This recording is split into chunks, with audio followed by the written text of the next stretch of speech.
mala yen dial ban dial te yen amu ma jade chamalet tay de tamalet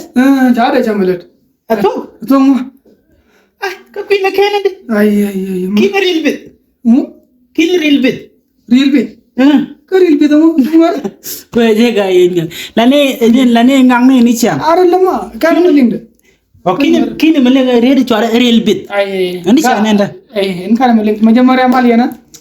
jaga yo chade na gato je pai ring ta jani cha de chamalet kan malinga no arde no no cha ku ti yo jin kwile kennedy ci tedi jin ci real bit wala mu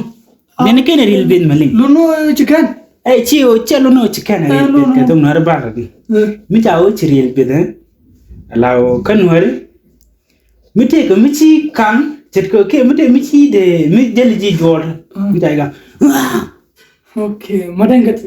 bitu per jam jeli ka maj ke jeli ka mut ko no wala mut ken bit okay ci dele lo ko ci wa ci lo di rojon no mo chale ci real bit la o ci real bit la ko di wote wala ci jen nga no mo ala ajello de di na mon no mo ne jen redin chale real bit mi ku ji ka tong no re so ko ngaje walle da marke ñu marke madin ke fadin e re mo ne chale real bit da donc kan nga bo me to wala ka jina bialo ba gor ko mo ye di ala kon ka je ka ko ay family ko long da ka